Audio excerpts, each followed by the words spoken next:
Romeo की पत्री उसका 5वां अध्याय और हम पढ़ने जा रहे हैं। मैं 2 वचन पढ़ता हूं, फिर मैं विश्वास करता आप मेरे साथ रहेंगे और फटाफट हम प्रभु के वचनों में से कुछ बातों को सीखेंगे और प्रभु को महिमा और प्रभु की बड़ाई करेंगे। रोमियो की पत्री उसका मैं पढ़ रहा हूं 5वां अध्याय, उसके हम लोग 2 वचन पढ़ेंगे। पहले 2 वचन, अत जब हम विश्वास से धर्मी ठहरे तो अपने प्रभु यीशु मसीह के द्वारा परमेश्वर के साथ मेल रखे, जिसके द्वारा विश्वास के कारण उस अनुग्रह तक जिसमें हम बने हैं हमारी पहुंच भी हुई और परमेश्वर की महिमा की आशा पर भी हम परमेश्वर की महिमा की आशा पर घमंड करें। प्रभु को हम धन्यवाद देते। पिछले दिनों से हम रोमियो की पत्री को पढ़ रहे हैं। रोमियो की पत्री उसका हम लोग पढ़ रहे हैं पहले अध्याय से लेके 3 अध्याय तक हमने देखा कि पौलुस पवित्र आत्मा द्वारा यह बताने की कोशिश कर रहा, सब पापी है, कोई भी धर्मी नहीं, नीतिमान नहीं, और सबने पाप किया और सभी परमेश्वर की महिमा से रहित है। फिर उसके बाद में वो आगे बताता हुआ 3 अध्याय में बता रहा, मात्र विश्वास के द्वारा अनुग्रह से हमारा उद्धार हुआ है। आज हम धर्मी ठहरे हैं, प्रभु यीशु मसीह पर हम धर्मी ठहरे, विश्वास के द्वारा धर्मी ठहरे। ये हमारे कृत्यों के द्वारा, कामों के द्वारा नहीं, पर प्रभु यीशु मसीह के अनुग्रह के द्वारा हम धर्मी ठहराए गए करके प्रभु का वचन बताता। फिर उसके बाद में हमने 4थे अध्याय को मनन किया।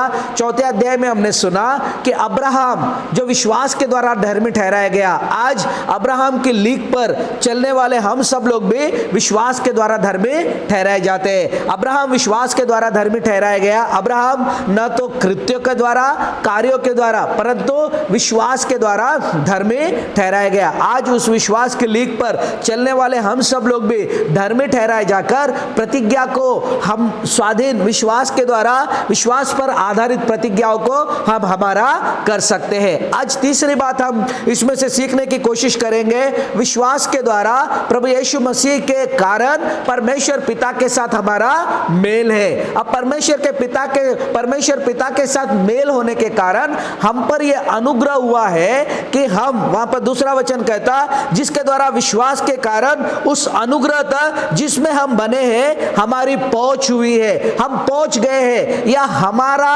वहां तक, या हमारी स्थिति यहां तक आ गई है उस अनुग्रह के द्वारा, जो विश्वास करने से धर्मी ठहरने के कारण परमेश्वर के साथ जो हमारा मेल हो गया है, उस मेल के कारण अब हमको उस अनुग्रह में पहुंच हो गई है, उस दया में पहुंच हो गई है, या हम लोग वहां पर उस स्थिति में पहुंच गए हैं कि हम सब लोग प्रभु को महिमा और बड़ाई दे सके। कौन सी स्थिति में हम लोग थे और कौन सी स्थिति में हमारी पहुंच हो गई, ये बातों को परमेश्वर पवित्र आत्मा के द्वारा पौलुस रोमियो की कलीसिया को लिखता है। मैं वो फटाफट आप लोगों के सामने रखने की कोशिश करूंगा। 6वां वचन, रोमियो की पत्री 5वां अध्याय का 6वां वचन वह बताता है कि क्योंकि जब हम निर्बल ही थे, मेरे प्रियो, हम सब लोग निर्बल थे। निर्बल का मतलब है हम अपने आप की सहायता नहीं कर सकते थे। हमारे पापी जीवन के कारण, हमारे पापमय जीवन के कारण, हमारे स्वाभाविक पापों के कारण, हम स्वभावी से पाप की संतान होने के कारण हम अपने आत्मिक जीवन की रक्षा नहीं कर पा रहे, या अपने आत्मिक जीवन को बनाए रखना ये हमारे स्वाधीन नहीं था। हम निर्बल थे, आशाहीन थे, स्वयं को बचा नहीं सकते थे। हमारे आत्मिक जीवन का हम स्वयं से उद्धार नहीं कर सकते थे। आज मानव जाति की परिस्थिति यही है, हम सब लोग मनुष्य परमेश्वर की महिमा से रहित है और स्वयं का उद्धार नहीं कर सकता, स्वयं अपने कृत्यों के द्वारा धर्मी ठहर नहीं सकता। अब असहाय और निर्बल थे करके प्रभु का वचन बताता। हमारी रियल स्थिति, आज के मनुष्य जाति की रियल स्थिति यही है। फिर उसके बाद में वो कहता है, वही 6वें अध्याय को 6वें वचन को हम पढ़ेंगे तो वहां लिखा है, हम भक्तिहीन थे। भक्तिहीन का मतलब मैंने पिछले अध्यायों में मैंने बताया था कि वे लोग परमेश्वर के योग्य आदर जो परमेश्वर को देना है, उन्होंने परमेश्वर को आदर नहीं दिया, या फिर हम बोलेंगे परमेश्वर का इनकार करना, परमेश्वर के व्यक्तित्व का, परमेश्वर जो कुछ है उसका इनकार करना ही भक्तिहीनता करके कहा गया। यानी परमेश्वर की जो भक्ति करनी चाहिए, परमेश्वर को जो आदर देना चाहिए, सम्मान देना चाहिए, आज मनुष्य जाति ने नहीं दिया। दूसरी स्थिति, हमारी स्थिति, हम आत्मिक निर्बल थे, स्वयं का उद्धार नहीं कर सकते थे, हम भक्तिहीन थे, हम पाप में जीवन जीते थे। भक्तिहीन का मतलब है परमेश्वर के व्यक्तित्व का इनकार करना, अपने आप को सब कुछ समझना, और क्या करना है, परमेश्वर को देने वाली महिमा का इनकार करना, परमेश्वर के व्यक्तित्व का इनकार करना। जो हम पहले अध्याय में देखा कि मनुष्यों ने परमेश्वर को जानकर भी परमेश्वर को देने वाली महिमा को परमेश्वर को नहीं दिए। आज मनुष्य जाति इस स्थिति में है करके प्रभु का वचन बताता। फिर उसके बाद में वो 8वां वचन, वही 5वें अध्याय का 8वां वचन पढ़ते, हम पापी ही थे, हम पापी थे। मेरे प्रियो, हम सब लोग पापी इस शब्द की दशा या पाप, इसका मतलब यह है परमेश्वर के आज्ञा से भटक गए थे, परमेश्वर के नियम से भटक गए थे। यानी परमेश्वर जो कुछ हमें बनाना चाहता था उसमें हम नाकाम हो गए थे। एक व्यक्ति ऐसा बोलता, निशाने से चूक जाना, उद्देश्य से भटक जाना, उसको ही पाप करके बोला जाता है। हाँ मेरे प्रियो, आदम को परमेश्वर ने जिस उद्देश्य से बनाया था, आदम उस उद्देश्य से भटक गया था, पाप किया था, परमेश्वर के आज्ञा का उल्लंघन किया था। बाइबल बताता है हम निर्बल थे, हमारी स्थिति आत्मिक निर्बलता में थी, हम अपने आप का उद्धार नहीं कर सकते थे, हम भक्तिहीन थे, परमेश्वर के व्यक्तित्व का इनकार करने वाले थे, परमेश्वर का विरोध करने वाले थे, परमेश्वर के बातों का, परमेश्वरत्व का हम विरोध करते हुए हम अपने आप को ईश्वर बना लिए, बहुत सारी चीजों को हमने ईश्वर बना लिया। तीसरी बात, हम सब पापी थे। पापी का मतलब है हम सब लोग निशाने से भटक गए थे।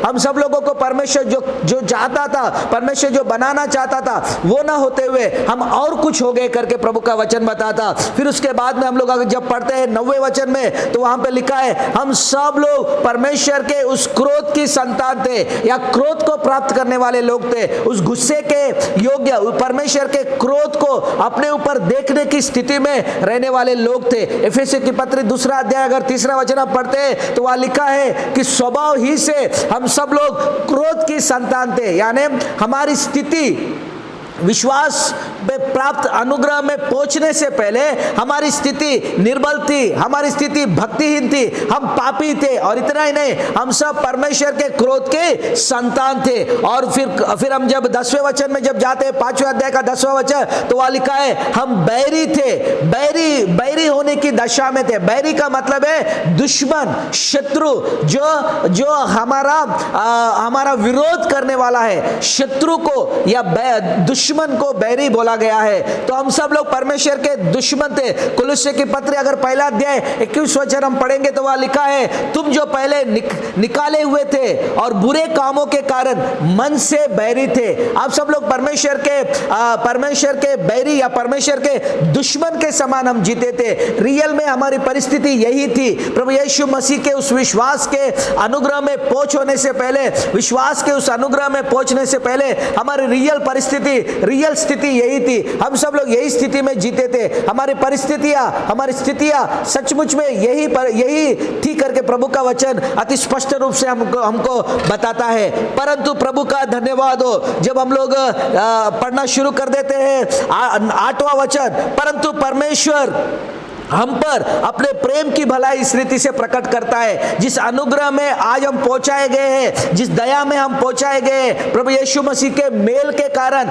जो स्थिति आज हमारी है, वहां तक पहुंचने के लिए परमेश्वर ने अपने प्रेम को हम पर उंडेल दिया है, परमेश्वर ने अपने दया को हम पर उंडेल दिया है, परमेश्वर का प्रेम हमारे ऊपर उंडेला गया है। प्रभु यीशु मसीह के मृत्यु, पुनरुत्थान, उसके बलिदान, उसके मृत्यु और उसके पुनरुत्थान द्वारा परमेश्वर अपने प्रेम को हम पर प्रकट करता है। परमेश्वर प्रेम करता है क्योंकि वो परमेश्वर है, न कि वो हमें देखकर या हमको देखकर वो हमसे प्रेम करता है। परमेश्वर प्रेम है। परमेश्वर मनुष्य जाति से प्रेम किया। परमेश्वर ने हमारी स्थिति को देख के हमसे प्रेम नहीं किया। मानव प्रेम हमेशा स्थिति को देखकर, मानव प्रेम हमेशा परिस्थितियों को देखकर, चीजों को देखकर, वस्तुओं को देखकर किया जाता है। परंतु परमेश्वर ने हमसे प्रेम किया। मेरे प्रियो, हमारी परिस्थिति, हमारी स्थिति को बदल देने के लिए, हमारे स्थितियों को, हमारे परिस्थितियों को चेंज करने के लिए परमेश्वर ने हमसे प्रेम किया। अपने प्रेम की भलाई उसने इस रीति से प्रकट किया कि अपने इकलौते एक पुत्र को आपके मेरे लिए दे दिया, ताकि आप और मैं उस अनुग्रह के अंदर, उस दया के अंदर हमारी पहुंच हो जाए कि परमेश्वर के साथ हमारा मेल मिलाप हो। मेरे प्रियो, प्रभु यीशु मसीह ने अपने प्रेम को जताया है, प्रकट किया है। यह मात्र एक दिन का क्रिया नहीं, पर परमेश्वर लगातार अपने प्रेम को हमारे जीवन पर प्रकट कर रहा है। यीशु के उस महान बलिदान के द्वारा और यीशु के बलिदान और पुनरुत्थान के कारण आज भी परमेश्वर का प्रेम आप पर और मुझ पर प्रकट हो रहा है। आप पर मुझ पर अपने प्रेम की वर्षाओं प्रभु कर रहा है। हर दिन अपने प्रेम को वो दर्शा रहा है। हर दिन अपने प्रेम के खातिर वो आपसे और मुझसे व्यवहार कर रहा है। यदि आज आपने अपने मन में, अपने हृदय में, अपने व्यक्तिगत जीवन में आप छोड़ दिया गया, आप अकेले हैं, या आपको लगता है कि आप परमेश्वर, आप आपके स्थितियों और परिस्थितियों के कारण आप अकेले हैं, ऐसा यदि आप लगता है तो मैं आपको बताना चाहता, परमेश्वर अपना प्रेम प्रभु यीशु मसीह के बलिदान के द्वारा आपको और मुझको प्रकट किया है कि हमारी स्थितियों को बदल दे, हमें उस जगह तक पहुंचाए, हमें उस स्थान तक पहुंचाए जो परमेश्वर ने हमारे लिए ठहरा कर रखा। विश्वास के द्वारा अनुग्रह के अंदर हमारी पहुंच हो गई है मेरे प्रियो। और जब 11वां वचन, 5वां अध्याय का 11वां वचन जब हम पढ़ते, वह 10वां वचन जब हम पढ़ते हैं, तो उसके जीवन के कारण, प्रभु यीशु मसीह की मृत्यु के कारण और प्रभु यीशु मसीह के जीवित होने के कारण परमेश्वर के साथ मेल होकर आज हम उद्धार पाए करके प्रभु का वचन बताता। उद्धार का मतलब है हमने मुक्ति पाया है, हमने पापों की क्षमा को पाया है, हमने छुटकारे को पाया है, हम वो उद्धार के आनंद और अनुभव में हम जी रहे हैं। परमेश्वर ने हमको उद्धार दिया है, परमेश्वर ने हमको मुक्ति दिया है करके प्रभु का वचन हम लोगों को बताइए, क्योंकि प्रभु यीशु मसीह के कारण परमेश्वर ने अपने साथ मेल कर कर हमारा उद्धार किया है। मेरे प्रियो, उद्धार का मतलब मुक्ति, मोक्ष, या उद्धार का मतलब हम आने वाले दिनों में परमेश्वर के साथ सदा रहने के लिए जाने वाले हैं, या फिर उद्धार का मतलब है वो पापों के सामर्थ से छुटकारा है, शैतान के कानूनी अधिकार से आजादी है, जिसके कारण इस पृथ्वी पर हम लोग स्वतंत्रता का जीवन या मुक्ति का जीवन जी सकते हैं। और फिर उसके बाद में 11 वचन, 5वें अध्याय का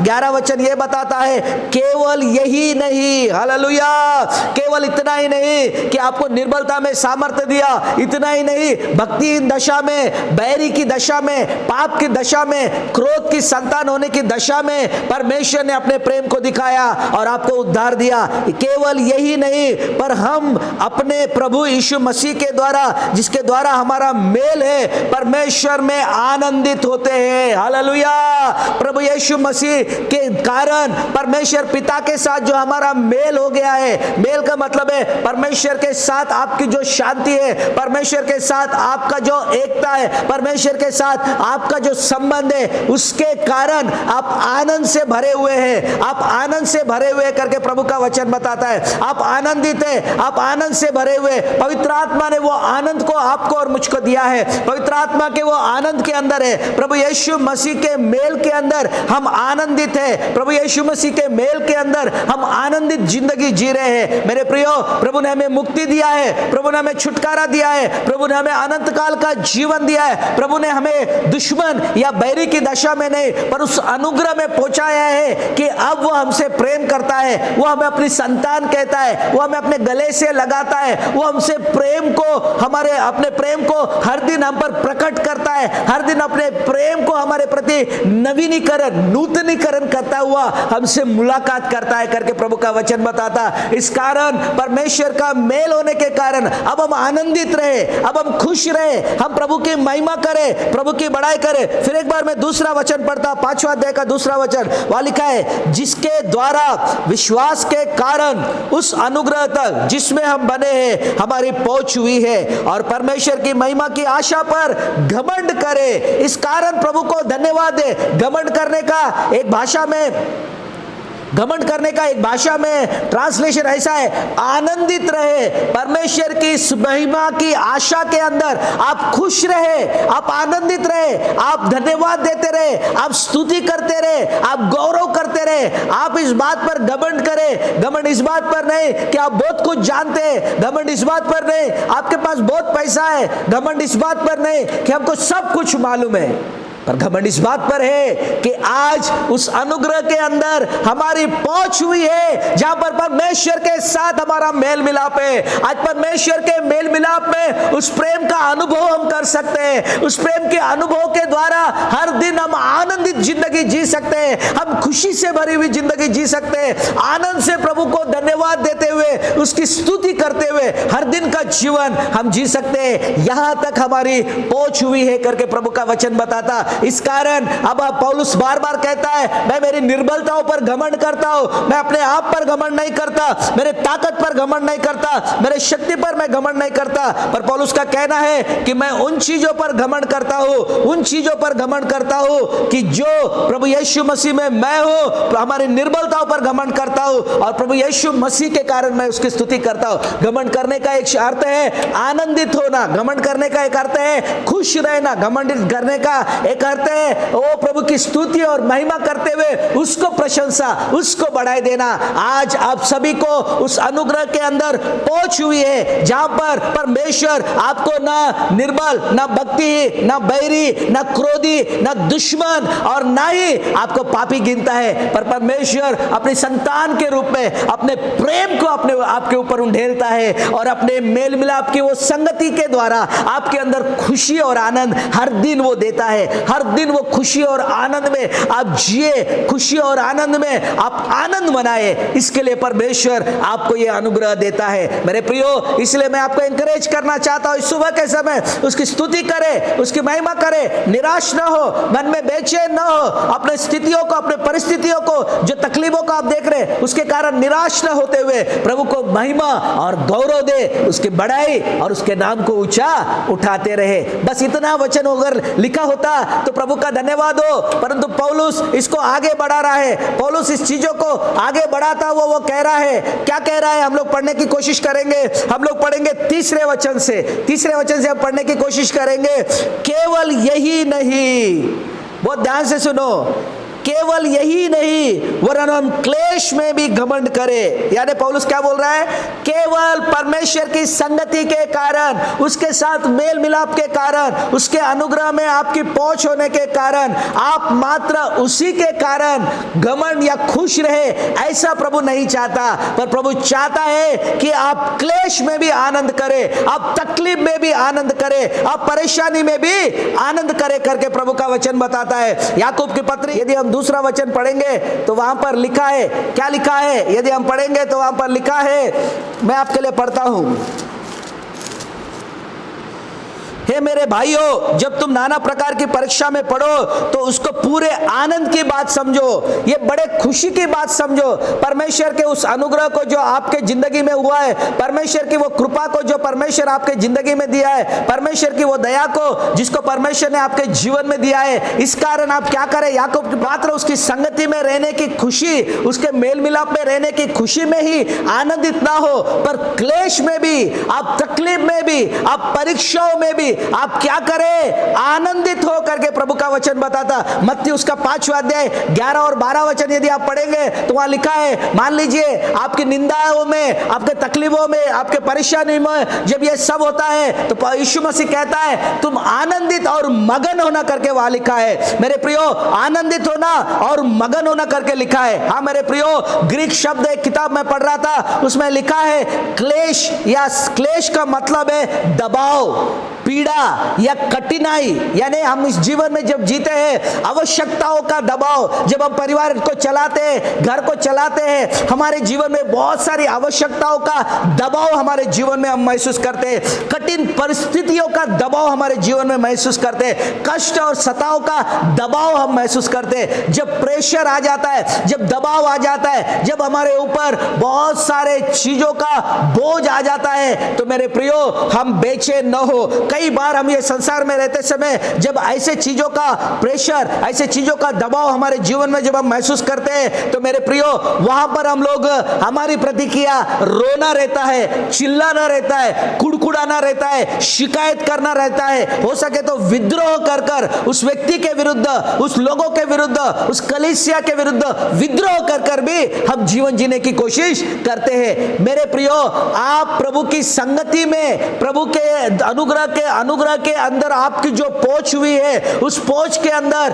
परमेश्वर के मेल मिलाप में आप आनंदित रहे। पर उसी के साथ साथ प्रभु का वचन में होता, आपके क्लेश में भी आप आनंदित रहे, आपके सताव में भी आप आनंदित रहे, आपके तकलीफों में भी आप आनंदित रहे, आपके मुसीबतों में भी आप आनंदित रहे। आज जिस महाभयंकर कोरोना की महामारी के इन दिनों में आज चारों तरफ भय और तकलीफ का माहौल जो हम लोग देख रहे हैं मेरे प्रियो, इन सब के अंदर प्रभु चाहता है कि आप प्रभु यीशु मसीह पर के विश्वास के द्वारा, उस पर के भरोसे के द्वारा, उसके साथ संगति में रहने के कारण आप आनंदित रह करके प्रभु चाहता है आपके जीवन के अंदर ऐसे कोई भी चुनौतियों का सामना मेरे प्यारे भाई और बहनों यदि आप कर रहे हैं, मैं आपके आर्थिक तंगी का, पारिवारिक तकलीफ का, विरोध का, अकेलेपन का, या फिर आपके जीवन में हर प्रकार की बुराई होने के कारण आप बड़े भयानक दबाव को, क्लेश को आपके जीवन में यदि महसूस कर रहे हैं, तो परमेश्वर चाहता है इन दिनों में आप न रोए, न कुड़कुड़ाए, न शिकायत करे, न दूसरों पे दोष लगाए, न विद्रोही बन जाए,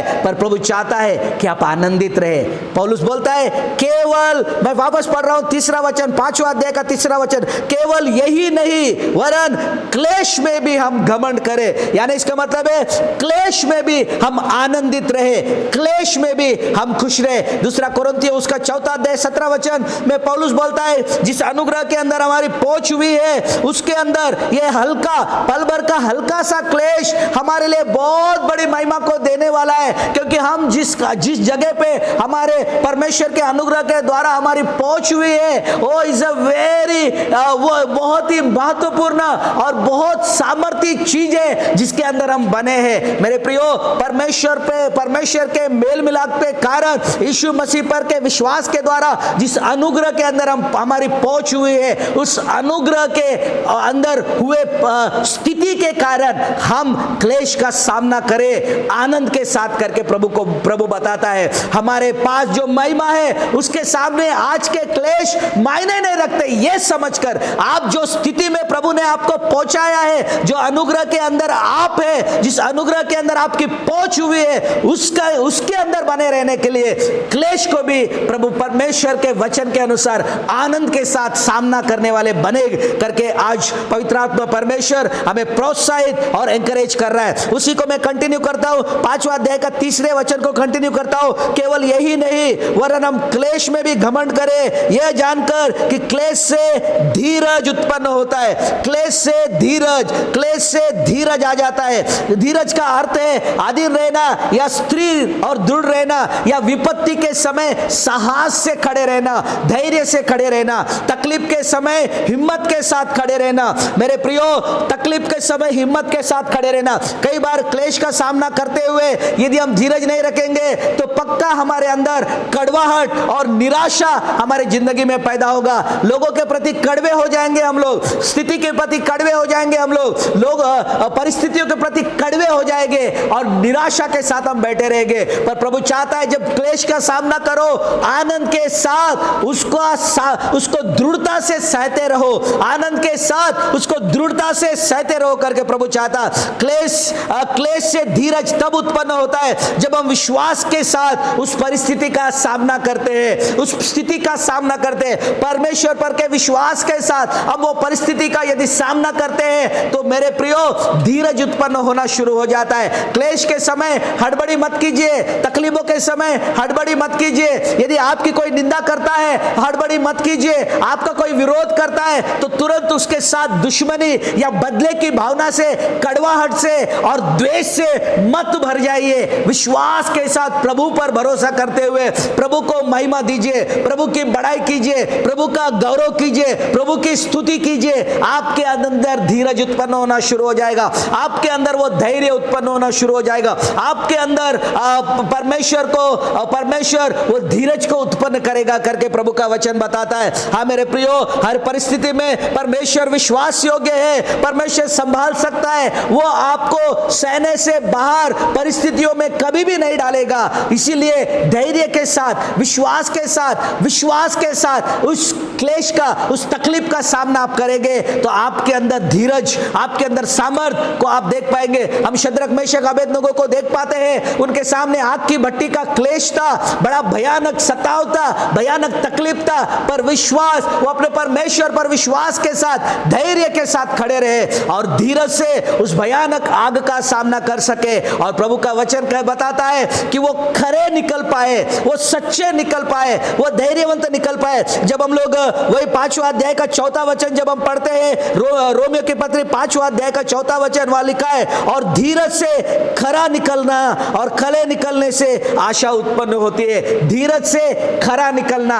हाँ मेरे प्रियो, हम सबको मालूम है, हम जो बहुमूल्य चीज सोना, हमारे बहुत सारे बहन लोग, हमारे पुरुष लोग, हमारे भाई लोग सोने को इस्तेमाल करते, सोना पहनते, गहने पहनते। आप सब जानते, सोना अगर सचमुच में प्यूरिफाइड या फिर शुद्ध सोना बनना है तो उसको आग की भट्टे में से गुजरना पड़ता है। पहला पत्रस अगर पहला अध्याय का 7 वचन यदि हम पढ़ते हैं तो पौलुस बोलता है, पत्रस बताता है कि हम लोग क्या उस आग के भट्टे से निकलकर एक अद्भुत सोने के रूप में हम बन सकते हैं। हम लोग प्यूरिफाइड सोना बनता है। उसी प्रकार मेरे प्रियो, आज आपके आत्मिक जीवन के अंदर परमेश्वर ने जो अनुग्रह दिया है, उस अनुग्रह में आपकी पहुंच हुई है, उसमें आप आनंदित है, परमेश्वर के साथ आपका मेल मिलाप है, परमेश्वर आपसे प्रेम करता है, वो अपने प्रेम की भलाइयों को आप पर उंडेलता है। परंतु उसके साथों साथ इस क्लेश के द्वारा आपके धीरज, आपके खरे निकलने को परमेश्वर देखना चाहता है। परमेश्वर आपको खरा देखना चाहता है। अगर एक व्यक्ति इन चीजों से बाहर निकलने को तैयार नहीं होता, अगर एक व्यक्ति इस आग के भट्टे में से निकलने को अपने आप को नहीं देता, तो एक खरा मसीह या परमेश्वर जिस अपेक्षा से जिस महिमा में आपको पहुंचाया, उस महिमा में स्थिति के अंदर आप रहने के योग्य नहीं करके परमेश्वर आपकी ओर देखता है। आप परमेश्वर के लिए सच्चे मसीह और सच्चे प्रभु के बच्चे बने, ऐसा चाहता है। वो आपके आत्मिक जीवन को परिपक्व करना चाहता है। जो क्लेशों से गुजरकर परखे जाने से अपने आप को बचाने की कोशिश करता है, वो सचमुच में एक सच्चा मसीह या सचमुच में प्रभु पर विश्वास करने वाला बेटा और बेटी नहीं बन सकता है। हाँ मेरे प्रियो, बाइबल बोलता है जब परमेश्वर ने जो कुछ आपको दिया है उसके अंदर आप आनंद करें, आप खुश रहे, आप प्रभु की स्तुति करें, क्योंकि आपके परमेश्वर के साथ विश्वास के द्वारा आप बिना कुछ किए सृष्टिकर्ता ईश्वर के साथ आपका मेल मिलाप हुआ है और वो आपने मेल मिलाप के आनंद में आपको पहुंचाया है। ये अनुग्रह आपको प्राप्त हुआ है। ना आप बलिहीन है, ना आप भक्तिहीन है, ना आप शत्रु है, ना क्रोध की संतान है और ना ही आप पापी है, परंतु प्रभु की संतान है जो उसके आनंद में आप पहुंचाए गए हैं। इस आनंद में जीने वाले आप, उसकी उस महिमा, उसके वो सामर्थ्य में जीने वाले आप, प्रभु चाहता है कि आप वही आनंद क्लेश में बनाए रखें। उस क्लेश के समय में विश्वास के साथ धीरज धरकर दृढ़ता से आप खड़े रहे, और जब आप धीरज के साथ विश्वास को दिखाते हुए अपने परिस्थितियों का सांसारिक तरीके से विरोध या प्रतिक्रिया न देते हुए आप धीरज से सहते चले जाते हैं, तो प्रभु आपको एक खरा सोना बना देता है। आप खरे निकलना शुरू हो जाते हैं और वो खरा निकलना आपके अंदर उस महिमा की आशा को उत्पन्न करता है। मैं फिर से एक बार बताना चाहता हूं, पिछले भी भागों में हमने पढ़ा, आशा का मतलब है इच्छा और उम्मीद बरकरार रखना। हाँ मेरे प्रियो, हमारे अंदर वो आशा उत्पन्न हो जाता है कि हम जो आशा, जो इच्छा करते हैं, निश्चित वो उम्मीद रखकर प्रभु को धन्यवाद दे सकते हैं, क्योंकि हमारा प्रभु सच्चा और जीवित है। जब हम ऐसी आशा रखकर इन क्लेशों में धीरज के साथ खरा निकलने के लिए प्रभु को अपना जीवन समर्पित करते हैं, तो मेरे प्रियो, पवित्र आत्मा इस आशा को आपके ओर लज्जित नहीं करेगा, आपको शर्मिंदा नहीं करेगा, आपको चुपचाप नहीं छोड़ देगा। आप जब आपका अपमान होता, आपकी निंदा होती, आपको बुरा भला बोला जाता, आपका विरोध होता, आपको निकाल कर फेंक दिया जाता, आपका मन से आपके विरुद्ध विद्रोह होते रहता, फिर भी आप बड़े विश्वास के साथ, प्रभु पर के भरोसे के साथ, धीरज से, आराम से खरी जिंदगी को आप जीना शुरू कर देते हैं, तो मेरे प्रियो, पवित्र आत्मा आपको लज्जित नहीं करता। वह लिखा है, आशा से लज्जा नहीं होता। मैं 5वां अध्याय का 5वां वचन पढ़ रहा हूं, आशा से लज्जा नहीं होता, क्योंकि पवित्र आत्मा जो हमें दिया गया है उसके द्वारा परमेश्वर का प्रेम हमारे मन में उंडेला जाता है। इस क्लेश के समय में, इन सताओं के समय में, इस विरोध के समय में, इस अपमान के समय में, निंदाओं के समय में, लोग आपके विरुद्ध हंसने के समय में, आपका विद्रोह, आपका विरोध होने के के समय में, आपको परिस्थितियां दबा देने के समय में पवित्र आत्मा अपने सामर्थ के द्वारा आपके मनों के अंदर अपने प्रेम को उंडेकर आपको बताना चाहता है कि परमेश्वर इन सारे परिस्थितियों में आपसे बहुत प्यार करता है। इन सारे परिस्थितियों में परमेश्वर अपने प्रेम को बार बार आपके मन में डालकर वो बताना चाहता है, परमेश्वर अपने प्रेम को बार बार आपके हृदय में डालकर, आपके विचारों में डालकर आपको वो धैर्य से भरता हुआ बताना चाहता है कि लव्स यू, वो आपसे प्रेम करता है। इन सारे परिस्थितियों में वो आपके साथ खड़ा है, इन सारे स्थितियों में वो आपको संभाले हुए है करके परमेश्वर का प्रेम आपके अंतरात्मा में, आपके मनों में डालकर परमेश्वर इन चीजों को बताना चाहता है कि जिस आशा को आप कर रहे हैं, ये आशा लज्जित नहीं करेगा क्योंकि मैं आपसे प्यार करता हूं। ये आशा जो आप प्रभु पर करते हुए ये सह रहे, इसके कारण आप लज्जित नहीं होगे। ओ आई लव यू करके परमेश्वर आपको बार बार अपने प्रेम को आपके मन में उंडेल कर, अपने प्रेम को वो आपके अंतरात्मा में बयां करता हुआ आपको धैर्य से, हिम्मत से भरता हुआ, जिस अनुग्रह के अंदर आपकी पहुंच हुई है उसमें आप निश्चित आशीषों को पाएंगे, निश्चित उस महिमा को प्राप्त कर प्रभु की बड़ाई करेंगे करके पवित्र आत्मा बार बार आपको बताएगा। इसलिए मेरे प्रियो, इस सुबह के समय में पवित्र आत्मा आपसे बात करना चाहता है। जैसे आपका परमेश्वर पर विश्वास के कारण, परमेश्वर यीशु पर विश्वास के कारण, परमेश्वर के साथ मेल मिलाप होने के कारण जिस अनुग्रह में आप पहुंच हुई है, उस अनुग्रह के कारण प्रभु को धन्यवाद देते रहिए। उसके साथ साथ आपके जीवन में आने वाले हर क्लेश, हर सताव, हर मुसीबत, हर पैंडेमिक, हर स्थिति में भी आनंदित रहते हुए आप परमेश्वर को बढ़ाई देते हुए वही जीवन, वही धीरज और वही आशा के साथ आप खड़े रहेंगे। तो आशा आपको लज्जित न करते हुए पवित्र आत्मा अपने प्रेम के द्वारा आपको आशीषित कर कर अपने अनुग्रह के अंदर, आपके अनुग्रह की स्थिति के अंदर और उन्नत करता हुआ चलाएगा करके प्रभु इस सुबह के समय आपसे बात करना चाहता है। पवित्र आत्मा आप सभी को आशीषित करे। मैं आपके लिए प्रार्थना करता है मेरे प्रभु यीशु के नाम में। आज जो वचन सुनने वाले मेरे प्रिय है, इन सभी को मैं यीशु के नाम में आशीषित करता मेरे पिता, और मैं प्रार्थना करता मेरे राजा, आज से होने दे मेरे पवित्र आत्मा परमेश्वर, जो पहुंच अनुग्रह के, विश्वास के द्वारा अनुग्रह से जिस स्थिति में आज मेरे प्रिय पहुंचे हैं, जो आज वचन सुन रहे हैं, विश्वास के द्वारा धर्मी ठहरकर परमेश्वर के साथ मेल मिलाप के कारण जो स्थिति में आज आ गए हैं, उस स्थिति में वे आनंद करते रहे पिता। पर इतना ही नहीं, क्लेश में भी आनंद करते हुए, घमंड करते हुए, स्तुति महिमा करते हुए राजा, विश्वास के साथ धीरज दिखाते, सहते हुए प्रभु में खरा निकलने वाले बनकर उस आशा की महिमा को प्राप्त करने वाले बने करके मैं इन सब के लिए प्रार्थना करता। इस पैंडेमिक समय में पवित्र आत्मा अपने प्रेम को इनके हृदयों में उंडेलो। इस भयानक सताव, यातना, तकलीफ के समय में मेरे राजा अपने अनुग्रह को, अपने आत्मा के से प्रेम को इनके अंदर उंडेल कर बताओ कि आप कितना इनसे प्रेम करते। मैं धन्यवाद करता, स्तुति करता इन सारे चीजों के लिए। मैं तेरे नाम को ऊंचा उठाते, तेरे नाम को धन्यवाद देते हुए यीशु के नाम में प्रार्थना मांगता पिता, आमीन।